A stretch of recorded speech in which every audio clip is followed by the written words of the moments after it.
This is Texas News Now, sponsored by Germania Insurance. I'm Teresa Woodard, and here are your headlines from North Texas. A family is mourning a father of 5 who was killed by a train while he was driving to lunch. It is the third wreck at the same train crossing in less than a year. This happened in Wilmer, right next to the Ferris city limits in southern Dallas County. Cole Sullivan shows us why the family of the victim says this could have been prevented. A single moment can upend a family. Seeing it doesn't make it easier to understand. Just want to bring him back and say maybe, that. The train that hit Norman Farmer's Escalade Friday threw him beyond the SUV, investigators say, killing the father of 5 along the tracks. You don't question God, and I'm not questioning him, but it's just a fact that this should never have happened. The crossing on 2-lane Lavender Road in southern Dallas County has no bell, no lights, no crossing arms, and his family says not enough warning on a road that's getting busier. With that blind spot of the train coming around that curve, nobody can really see it. Federal Railroad records show it's the third train wreck here in less than a year, with trains going as fast as 45 miles per hour. It should have been taken care of before the first accident. The second one definitely should have caught their attention, but for this to be the third one. We asked Union Pacific about this crossing late Friday, but didn't hear back. The railroad says its crew didn't get hurt. Norman Farmer's family wants them to make changes so no one else does. Oh my goodness. This is shit. Because what flips a family in an instant takes much longer to set right. In southern Dallas County, I'm Cole Sullivan. Animal control officers in Garland made their largest seizure in the city's history, 64 cats inside one home. The city calls the conditions inside that home deplorable. Richard Solomon checked on those animals at the shelter and learned more about the investigation now underway. The faces that normally come to the Garland Animal Shelter leave with smiles. But right now, the faces inside are the ones that need the love the most. Yeah, I mean, it's very difficult. I've been doing this for 22 years. They're the kinds of cases that stick with you. Every year, we remove well over 100 animals in abusive situations. But this week, Garland Animal Services saw something they've never seen before. Art Munoz says it started with a tip from an outside-of-state agency. And when officers got to the home in Garland, initially, she stated that there was only 20 cats. However, we removed 64 from the home. 64 cats pulled from what Munoz calls deplorable conditions. A lot of them were malnourished. There's feces, urine smeared on the floor, a lot of debris, trash. These are some of the cats that were rescued earlier this week. There were 64 total, but 16 are here currently at the shelter. I'm told the other cats have been taken to other shelters and nonprofits helping. These cats here are being medicated every day. They're all really sweet. He told me the owner of the home has not yet been charged, but the investigation is still ongoing. If you see something, report it. And we can handle a lot of these cases before they get out of hand. Scarlett and Susie?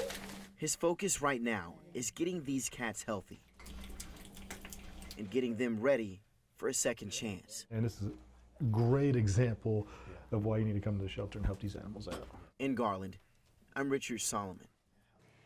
After decades in business, a Dallas restaurant says it is being pushed out. Hickory House says it's closing its doors as a new tenant is willing to pay triple the rent. Here's Brittany Moncrief. At Hickory House Barbecue, I also want brisket on that burger. Justin needs no menu. Grilled jalapenos and mushrooms. He orders from memory. Hey, I got the ribeye ready. That when I ask them to put everything possible on my burger, they put everything possible on the burger. And every time he's here, Hickory House doesn't miss. Pretty good. Pretty good burger. For the past 20 years, Nick Saropoulos and his brother have run the restaurant, taking over from his previous owners. When I first came here, I really didn't know a lot of his customers. Since they come here all the time, they become a lot close friends and very good customers. A closeness forced to part ways because on May 30th, Nick will close these doors for good. He said the landlord has new tenants willing to pay 3 times as much for the spot. My rent's going up way up there, and there's no way I can afford it. For longtime workers It won't take them that long. and loyal customers, it's hard news to swallow. Good people here. And it kind of feels like a family. It's emotional, and when time comes, we're going to say goodbye. But like Nick, And I'm really looking to find a new place around here somewhere. customers aren't ready to let go. I'm holding on to hope that they're going to find another place. You know, I believe in the community that supports them. Because Hickory House has shown This sort of history right here. the richer the flavor, All right, Patty, you ready? the harder the last bite. You have a ribeye with baked potato? In Dallas, I'm Brittany Moncrief. All right, Along with rent going up, the cost of beef is too, and that is putting an added strain on a lot of Texas barbecue joints. Since this time last year, the USDA says beef prices are up 15%. They also expect prices for all food to increase by 3.1% this year. A South Garland student is lifting her high school into the history books and shattering state records along the way. Kevin Reese introduces us to a young girl who is just getting started raising the bar. She's been tough all her life. In the weight room at South Garland High School, there's a story Aijalyn Bostic and her mom like to tell. I had told him to leave me alone. That day in middle school, when a boy kept bugging her, So I just kind of shoved him. He kind of went over the table. and the football coaches were watching. And she put the boy over the desk. And they were like, "You're playing football. We want you on the football team next year." And she was like, "Me?" 8th and 9th grade on the football team competing against boys. But she found her true calling in the weight room. And it's been quite the award-winning haul. Aijalyn Bostic has won state titles all 4 years of high school, including this week, a bench press state record. 325. Another state record in the squat. 550. Same in deadlift. 530. For a total of 1,405 pounds. That was a state girls powerlifting championship record, too. I was a ball of emotion. I didn't know what to do. I was crying, I was laughing, I was cheering. I don't know how to count the weight, so whatever they put on the bar, I just go with the flow. And going with the flow has made Aijalyn a 4-time state champ and a South Garland High School Titan legend. And now people are talking to her about maybe making a run at the Olympics. She hasn't made her mind up just yet. I think I just want to be a normal person, go to college, and not have everyone in the world know who I am, so. Until that decision is made, you'll probably find Aijalyn here, working on a next personal best. I'm just like everyone else. I'm just strong. And just being who she is. A little crazy, but that's it. With a crazy, strong, promising future in her sights, too, in Garland. I'm Kevin Reese. You go, girl. Those are your headlines from North Texas.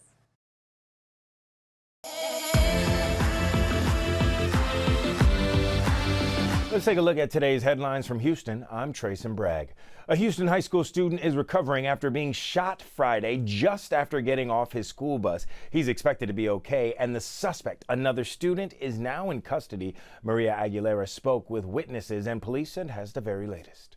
That shooting took place near an elementary school as high school students were getting off the bus. A fight is what led to one student shooting another when they got off. A teenager shot after a fight spilled into this street in a northwest Houston neighborhood as high school students got off the bus. Into the intersection where you had one student shoot another student. Houston police say a teenage male was shot one time in the leg and taken to the hospital. The suspect left the scene. Houston ISD officials say it happened near Benbrook Elementary, which was placed on lockdown. The student who was shot attends Scarborough High School. Very concerning that you had some teenagers on a school bus and at least one of them had a gun and then it turned into a fight. We spoke with a woman who did not want to be identified. Todo eso está muy mal. She says she saw the fight and the shooting from her window. Yo no sabía qué hacer también, pero sí miré todo este problema. She says she heard 3 shots, called 911, and ran to help the victim. And for parents in the area, Da un poquito de temor y de miedo. Bueno, a mí yo que soy madre y digo, pues no me gustaría que le pasara nada de eso a mis hijos. A scary reminder of how quickly things can escalate. The good news tonight, that student who was shot is expected to be okay, and police say that the suspect was taken into custody. In Houston, Maria Aguilera, KHOU 11 News. Maria, thank you. This week, fans around the world are mourning the loss of action star and martial arts icon Chuck Norris. The legendary actor passed away at the age of 86 after being hospitalized in Hawaii. He had a home there, but for many years has owned a ranch in Navasota, about an hour outside of Houston.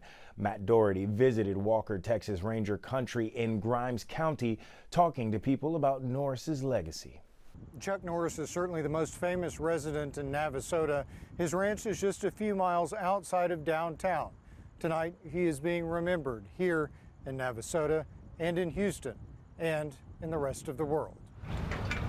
Outside of City Hall is a statue of the man who killed Bonnie and Clyde, a real-life Texas Ranger. But chances are neighbors in Navasota are more familiar with the man who played one on TV. He would stop whatever he was doing, give him a hug, let him take a picture with him.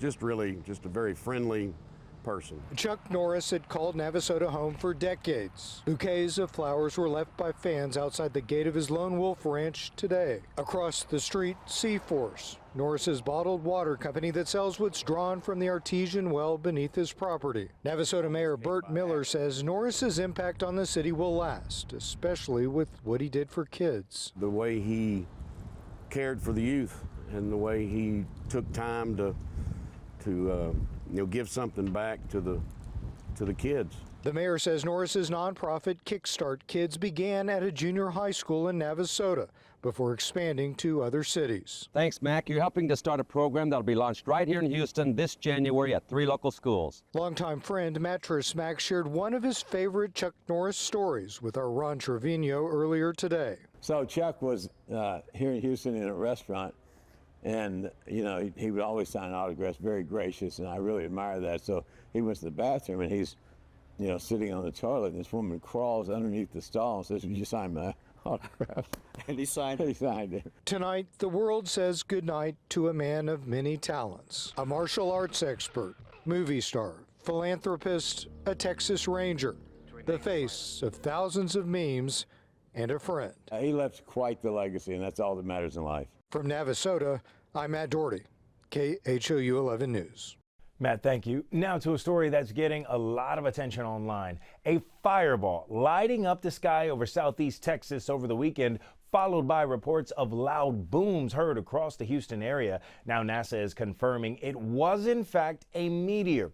And check this out. New video from East Bernard shows another view of the meteor flying through the sky. It looks like a shooting star. Take a look in broad daylight. Unbelievable. Michelle Choi shows us where the fragments may have fallen. If you've been on the lookout, NASA now sharing this new map highlighting where fragments of that meteor may have fallen across parts of the Houston area. More than 24 hours ago, this is what many across southeast Texas saw. A bright streak cutting through the blue sky, even caught on dash cam along I-10 before breaking apart. In Katy, amateur astronomer Bill Spazzeri with Houston Astronomical Society says he heard it too. It rumbled for about 5 seconds, boom, boom, boom, boom, boom, kind of. And you knew immediately it was a meteor? Well, it was either that or we're under attack, and I think most likely. NASA says that meteor was moving about 35,000 miles per hour, weighing about a ton, with a diameter of 3 feet, breaking apart in the atmosphere, creating a pressure wave that caused those loud booms. The exterior heats up faster than the interior, so it's uneven heating. So because of that uneven heating, it's like a bomb and it explodes. And that's the boom that you hear. Spazzeri says while meteors aren't uncommon, something like this over a populated area is. As you notice, we know about one that hit Ohio 2-3 days ago, here at Houston yesterday, but that too in quick succession, that's rare, that's for sure. But anyone that's 3 feet across, you don't hear about that. And for some, it may not have just stayed in the sky. In the Spring area, Sherry James Williams believed a piece came crashing right through her home. I heard a big boom in my daughter's room, and I thought maybe something just fell. Moments later, she says they found damage in the ceiling and a rock inside. Then he come back, "Nani, you got a hole in the ceiling." I'm like, "What?" So I came in here to look, and I see the hole in the ceiling, a big dent in the floor, another hole, a little speck or something in the ceiling where it obviously ricocheted, hit the ceiling again and hit the floor, a big rock on the floor. If confirmed to be a meteorite, Spazieri says finds like that can be valuable. Is this worth anything? Oh, yes. He says meteorites are often sold by the gram, meaning the bigger the piece, the more it could be worth. And so, yeah, they can be worth money, especially if it's like anything else, if you find the right person, the right buyer. In Houston, Michelle Choi, KHOU 11 News. Michelle, thanks so much. All right, that's a wrap of your Houston headlines. I'm Trace and Bragg.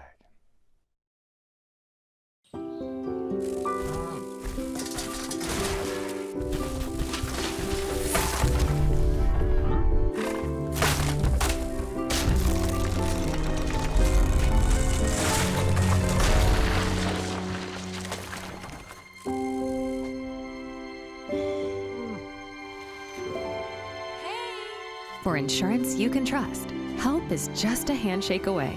Find your local agent at yourmediainsurance.com.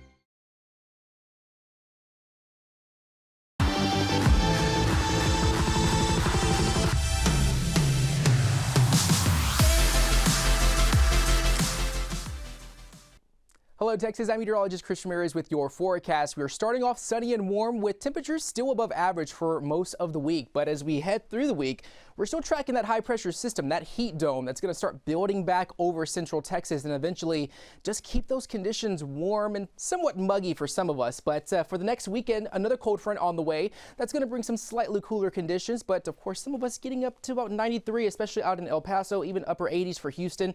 Lubbock 71 for Monday. There's a front moving through the panhandle that's not going to make it this far south, especially for central and south Texas. But no rain on radar or expected as we go into the next few days. High pressure system building in. This is the heat dome that was situated out towards the west. It's not going to be as strong as it was over Arizona and New Mexico, but this is just going to keep those conditions quiet for the next few days. So no rain in sight. There's a little disturbance just off the coast of Corpus Christi that's going to have some rain chances, especially out across over the Gulf, but we're going to be mostly quiet and rainless going into this week. But fast forward to next weekend, we're going to be tracking our next cold front that is going to be sweeping through the state, bringing some slightly cooler conditions for some of us. It's not going to be a strong cold front, but we are going to see some relief from the heat from this week, but definitely expecting that drought to persist in terms of it remaining abnormally dry for a large portion of the state. San Antonio still extreme drought, and then exceptional drought, which is the worst on the drought index scale for areas just south of Corpus Christi, north of the Rio Grande Valley. But as we go into looking at the fire risk for today, we are going to see an extreme risk for wildfires, especially out in west central Texas and portions of Midland, Odessa, even San Angelo under the gun for some extreme fire risk, especially out in Lubbock. But our rainfall outlook is looking slightly above normal for the 1st of April, so it's very well likely that we could see some more rain chances in the next coming weeks, but those temps still remaining above normal as well as we head into the next 2 to 3 weeks. So definitely expecting that warm outlook. So for the next 3 days, for folks out west, El Paso 84 for Monday, Tuesday 93, Wednesday 95 degrees. So we're going to see those upper 90s. You're going to feel more the impacts of this heat dome for our western areas. And then for central Texas, Austin, Waco, getting up to 86 for Tuesday. I think Wednesday, for the most part, for everybody is going to be the warmest day that we're going to see this week. And then for the southern areas, from San Antonio to Corpus Christi, 89 for Tuesday. And then for Dallas-Fort Worth, we're going to still remain in the mid 80s. Houston getting up to 88 for Monday, Tuesday 87, 88 for Wednesday. And if you're down in the Rio Grande Valley, we might start looking at the coastal fog concerns for those morning hours as we head into Tuesday, as well as those temperatures surpassing the 90-degree mark as we head into the start of our week. Have a good rest of your day.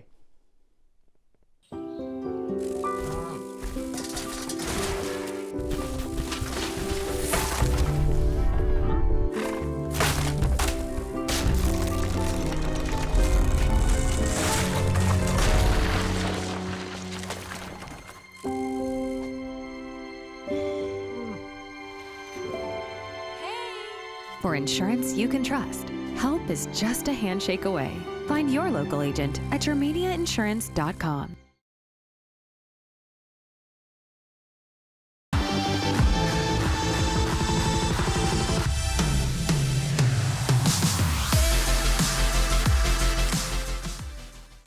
Mark Mullins in Austin. A number of Islamic private schools have been approved to be part of the state's new education savings account program.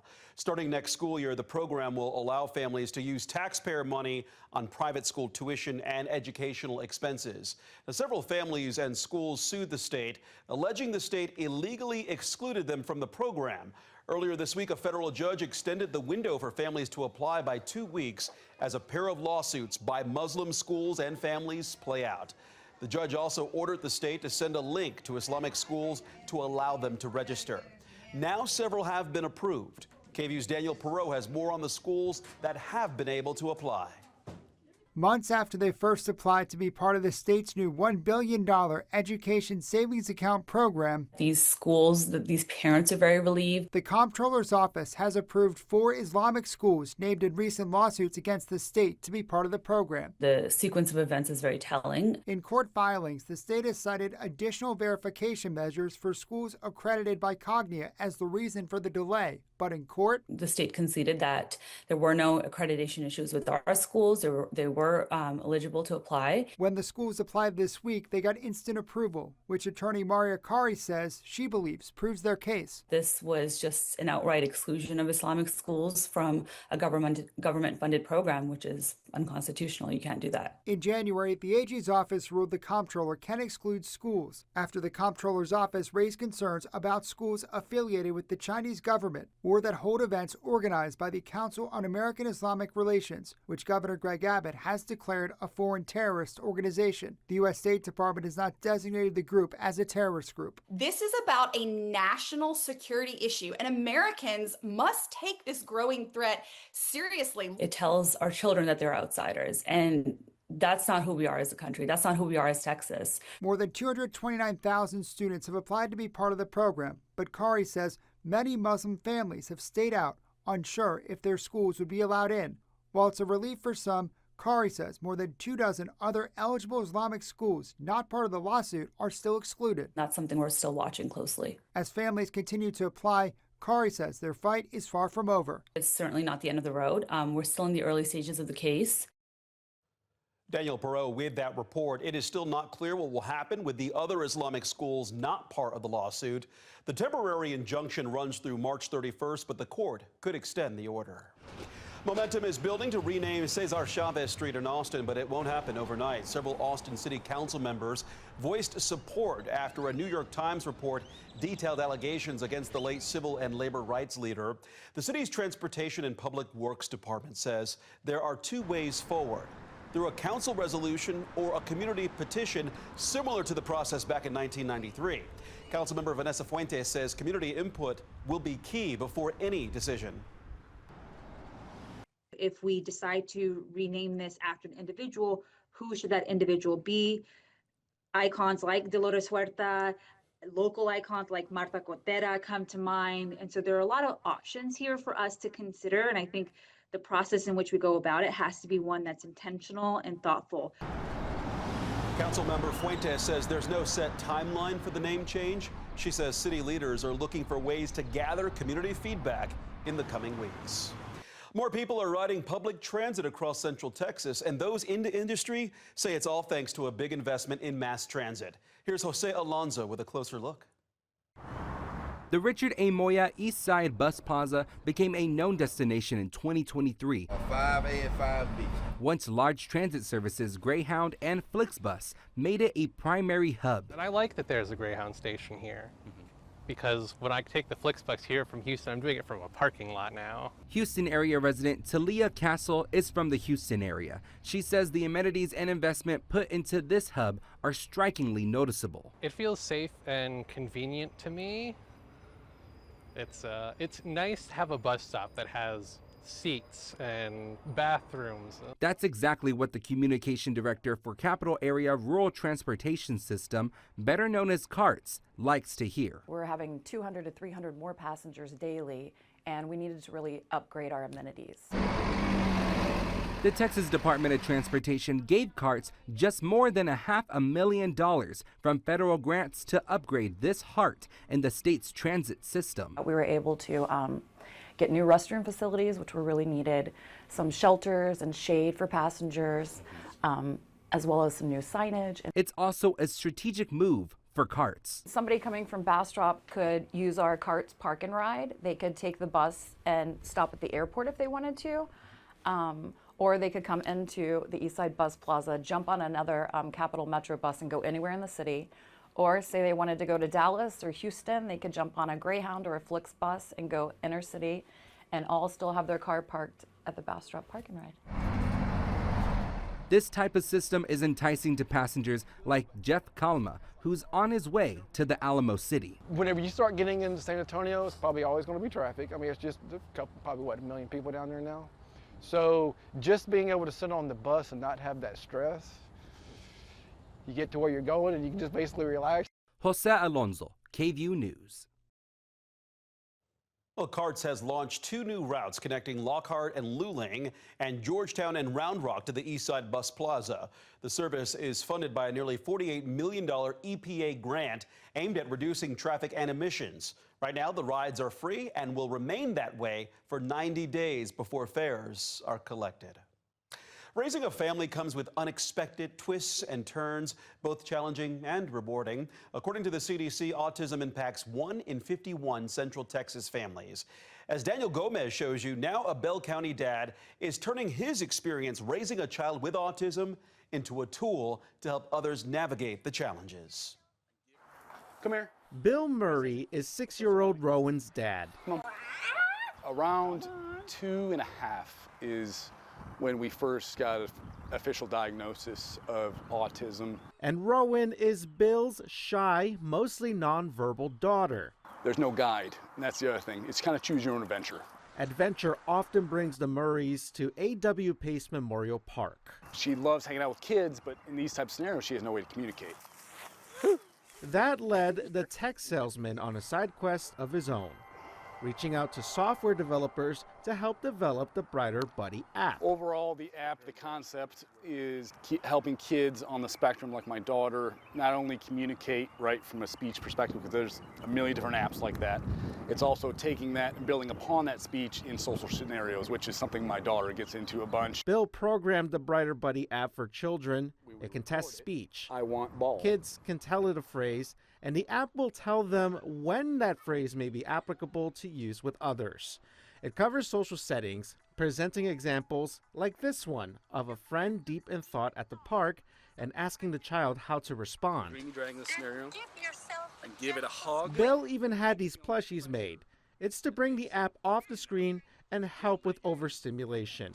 All tools Bill believes could help Rowan take on the world. A lot of these kids want to be autonomous, right? At the end of it, they want to be self-helping, and that's where Brighter Buddy came in and grew from there as an idea. And it's an idea Bill intends to be a continuous adventure. So you're not left at the age of 10, left at the age of 15, left when you graduate high school. To help other parents who are on similar journeys with their children with autism.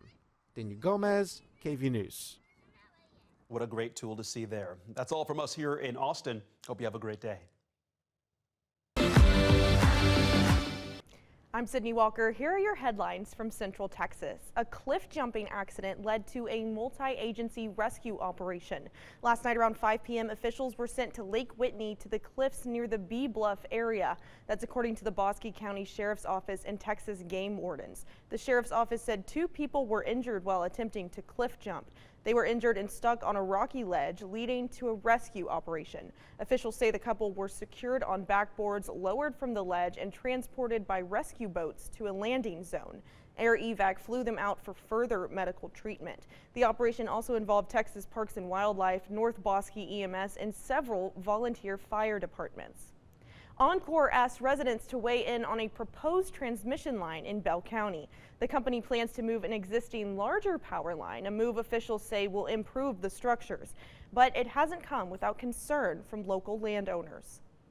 The farms have been in the family since the 1930s, and you know, we don't particularly want to see wires and pylons and things right through the middle of the land. It makes it complicated, I think, for farming, doesn't it? Edwin and Marjorie Adams say they had concerns about the possibility of transmission lines cutting through cropland and disrupting daily operations.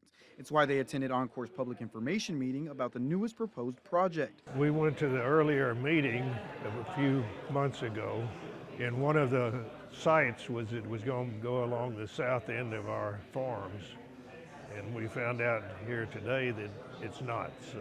The project in question is one that Encore spokesperson Roxana Rubio says is necessary to continue improving services for Central Texans. This is a reliability project, so ultimately what we're doing in the area is we are entering some construction to build a more reliable network and a more reliable system for our customers. The proposal would move an existing 138 kilovolt line onto new monopole structures. The upgrade would replace older lattice towers and run about 11 miles across the county, connecting the Friars Creek, Hartrick, and Salado Switch areas. Crews plan to build the new poles alongside existing structures within Encore's current right-of-way.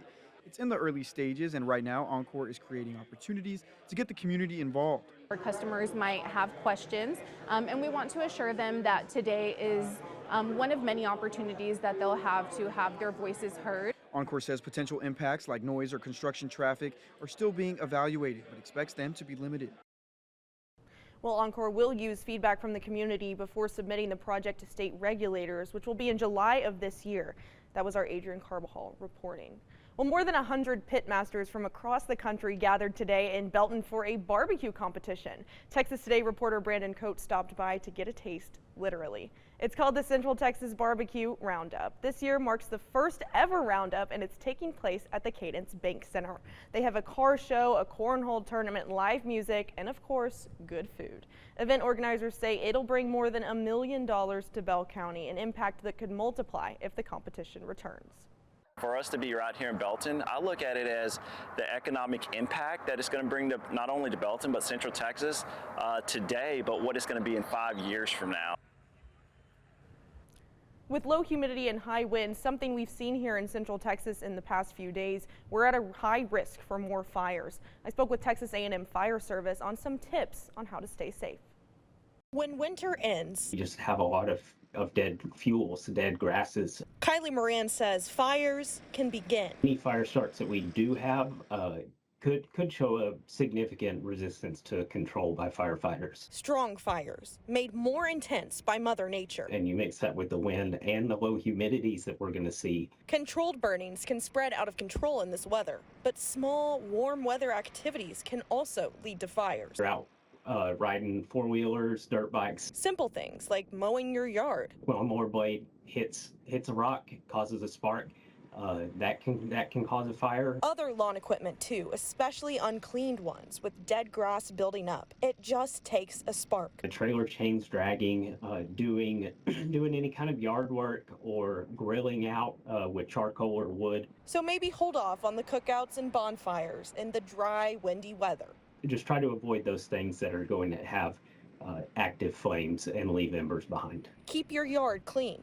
Clearing any debris that's accumulated in your flower beds or under your deck. And be prepared. If you are going to be doing anything that might cause a spark, have a water source around. Have a water hose, have a bucket of water, even a weed sprayer with some water in it. Well, Moran also emphasizes following evacuation orders. If a fire is near your home, help keep you and firefighters safe. And those are your headlines from Central Texas.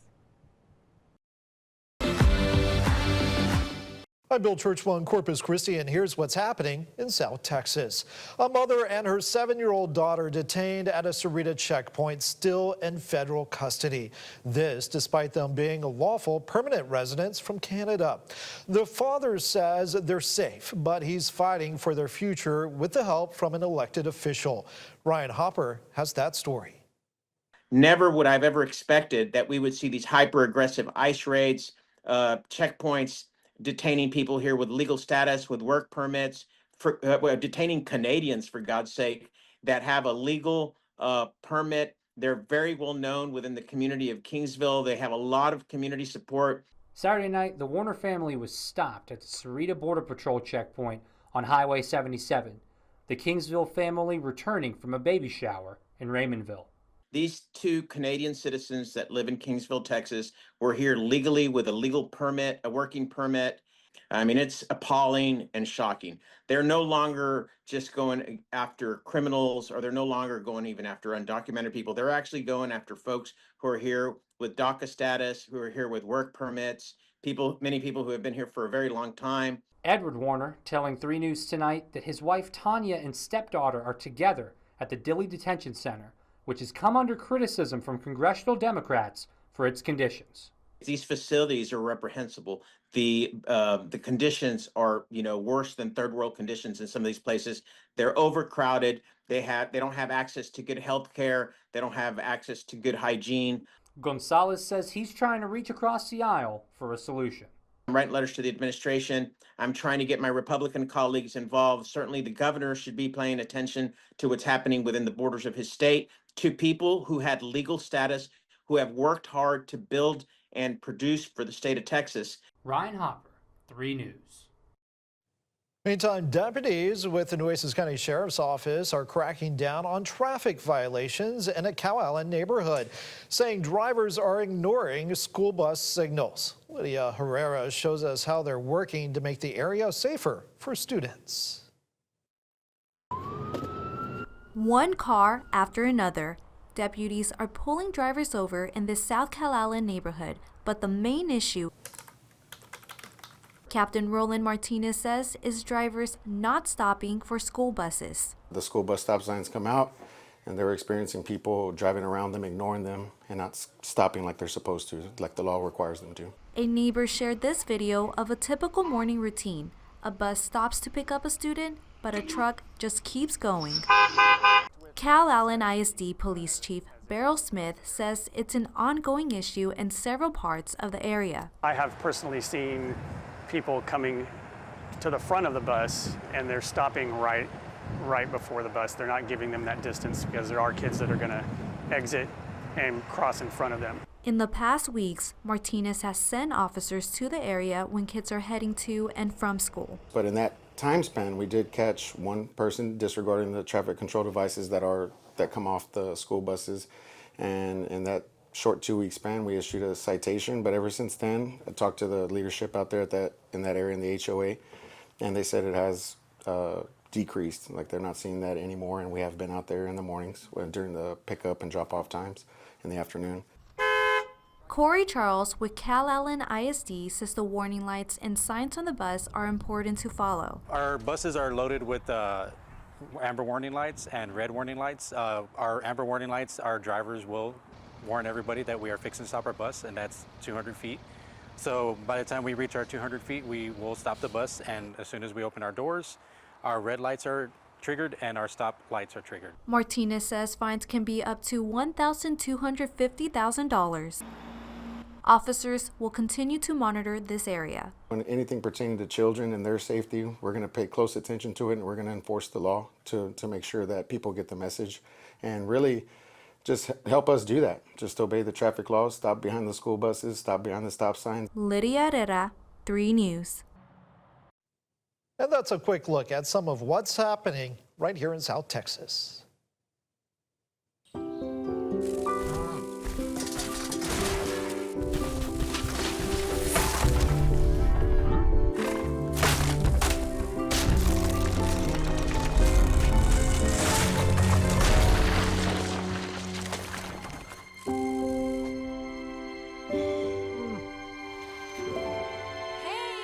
For insurance you can trust, help is just a handshake away. Find your local agent at yourmediainsurance.com.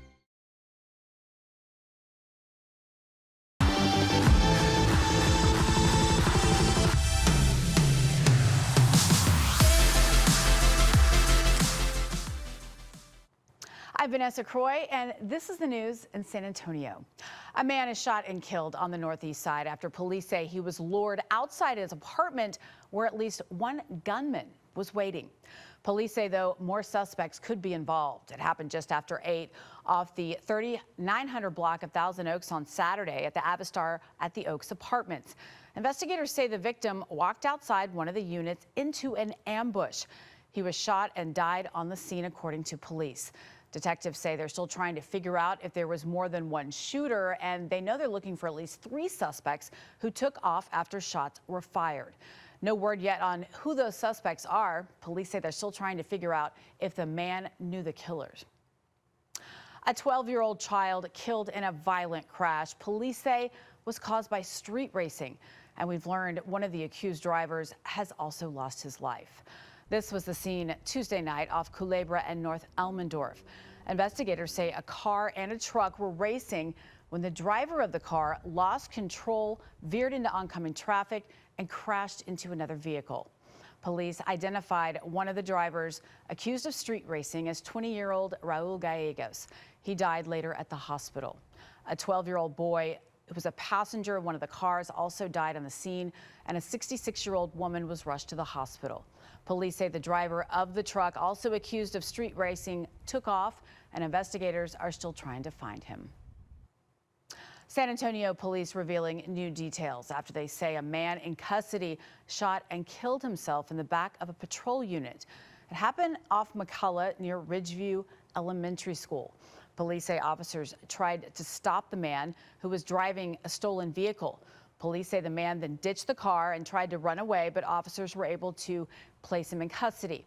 That's when he was in the back of the patrol unit, officers say they went back to check on the man, and that's when they found him with a gunshot wound to the head. He died on the scene. Police say they are still investigating the incident. Justice for a San Antonio Uber driver killed while just trying to make a living. And now the convicted killer has learned his fate. On Friday, a judge sentenced Dominique Kroom to life behind bars. This after a jury found him guilty of murder in the death of Robert Diaz. It happened in March of 2023 when Diaz was working as an Uber driver and picked up Kroom on the Northeast side. Investigators say Diaz was later found shot inside his car near Gibbs Sprawl Road and died at the hospital. Witnesses at the time reported hearing gunshots and seeing someone run from the scene. Authorities later used witness statements and video evidence to identify Kroom's and arrest him. The motive, though, is still unknown. A heartbreaking case of animal cruelty uncovered on the far west side as the search continues for the suspects accused of leaving 7 dogs in what the sheriff calls deplorable conditions. On Thursday, deputies found the dogs locked in an RV off Elm Forest near Talley Road. They say the dogs were surrounded in filth and toxic air and didn't have food or water. Investigators say the conditions, in fact, were so bad, filled with feces and urine, that deputies had to back out and call hazmat. The sheriff says the dogs showed signs of neglect, including hair loss and possible underlying health issues. They're now in the care of Bexar County Animal Control. BCSO also tells us that people were detained on the scene, but they believe the people who abandoned those dogs have yet to be arrested. And we now know the names of 2 people arrested after Bexar County deputies raided a Southside home and uncovered what the sheriff calls a sophisticated illegal gambling operation. And investigators say it all happened at a house they've been to before. This is around noon Thursday, where deputies raided the home in the 300 block of East Harding Street near Roosevelt.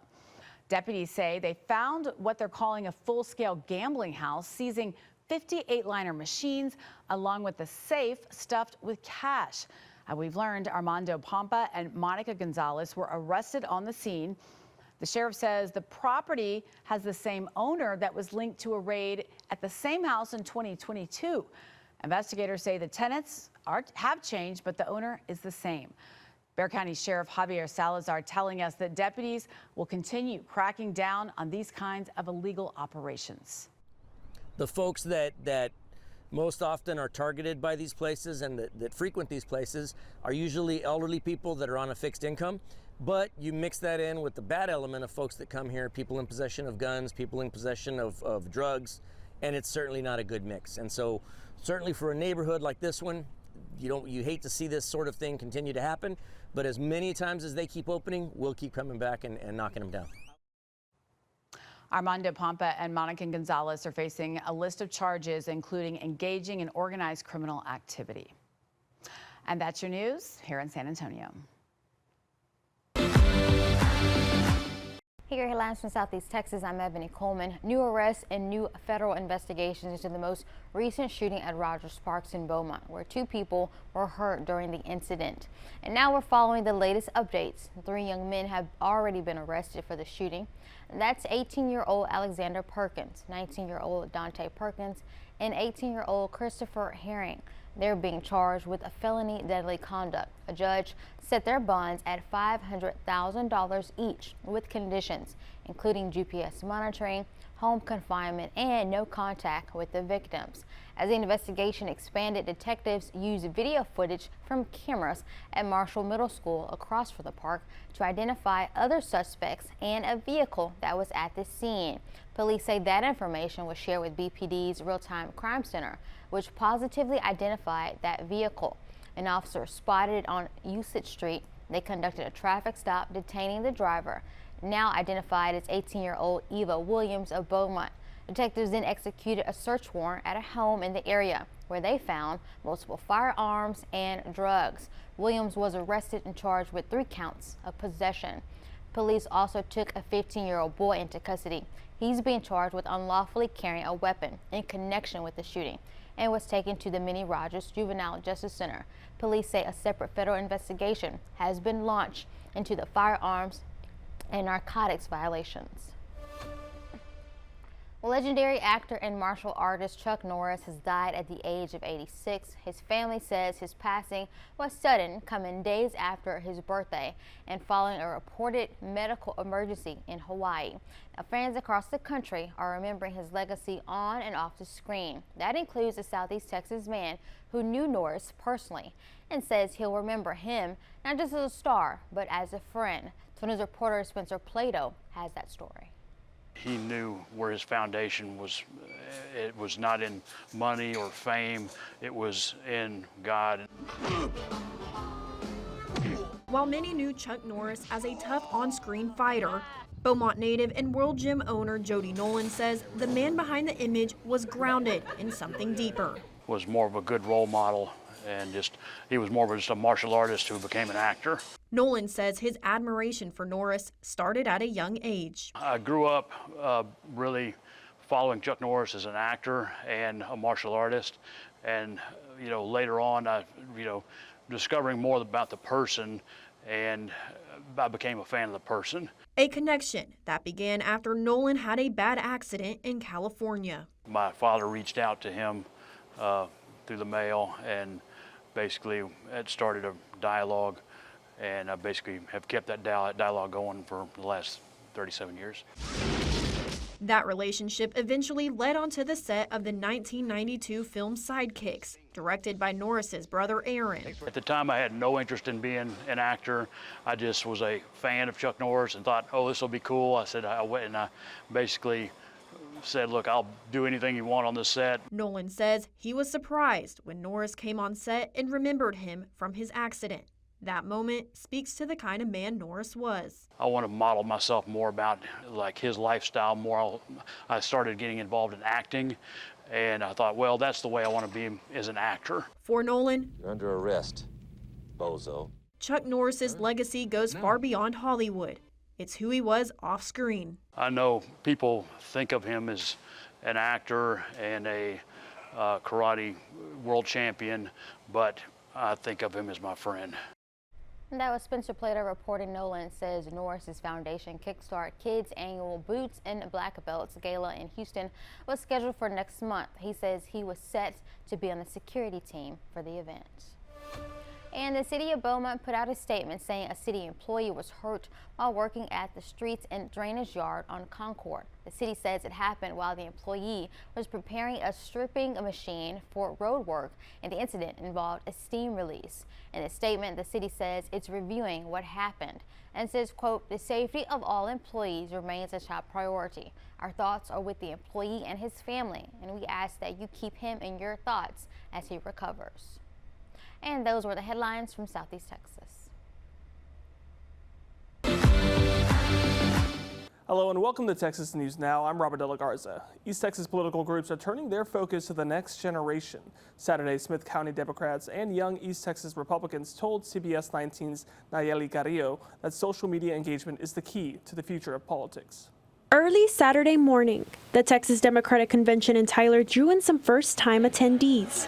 Organizers say a key priority is getting young people involved. It's so important that young folks get involved in politics because it's their future that's being decided. For some, that involvement starts with small steps, like registering to vote. I thought it would be more like harder, like you have to fill out more papers, but no, just like really easy, to be honest. We do it in 2 minutes. Abraham Ramirez and his brother say personal experiences have pushed them to learn more, and social media has also played a role. More people that are young my age could probably get more into it as well and help out. I really am proud of them. I was just telling them, hey, you know what, great job.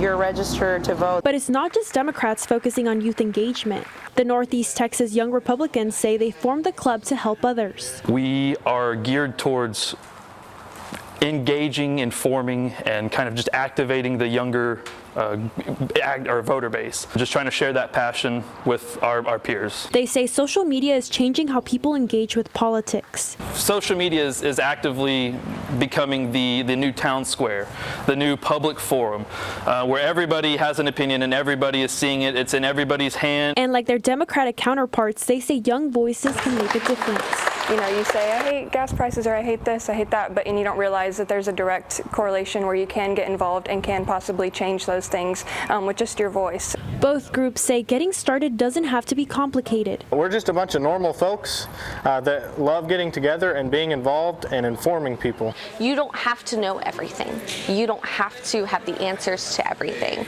You just need to understand what resources are there for you so that you can learn those answers and have an invested and educated voice when you go to the polling box. Whether through conventions, community events, or a post online, both sides of the aisle are working to encourage the next generation to get involved and make their voices heard.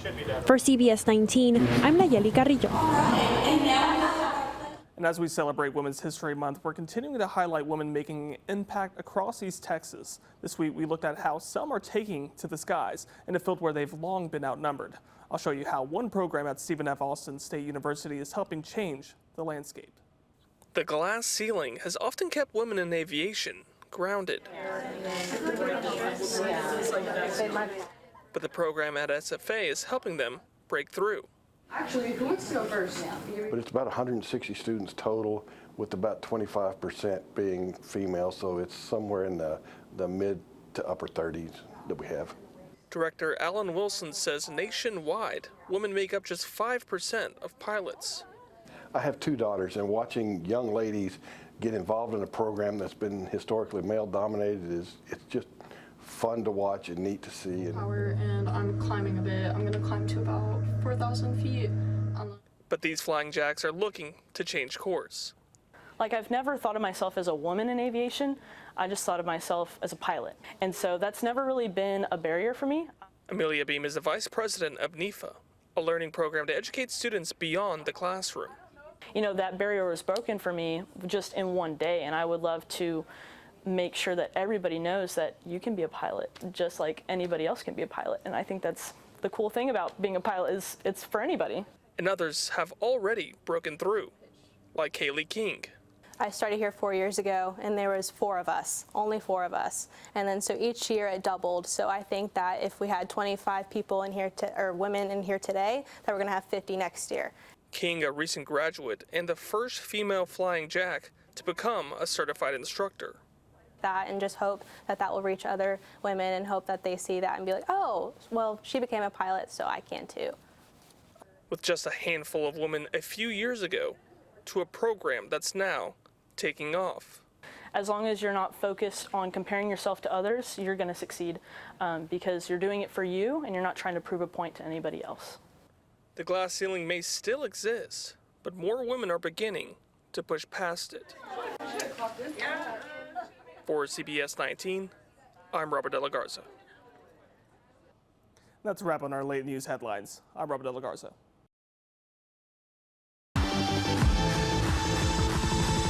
Texas News Now is sponsored by Germania Insurance.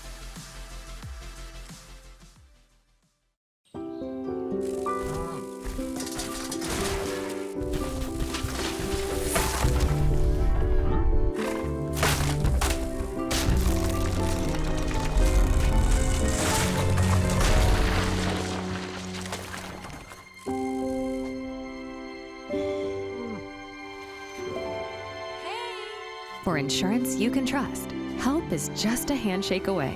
Find your local agent at yourmediainsurance.com.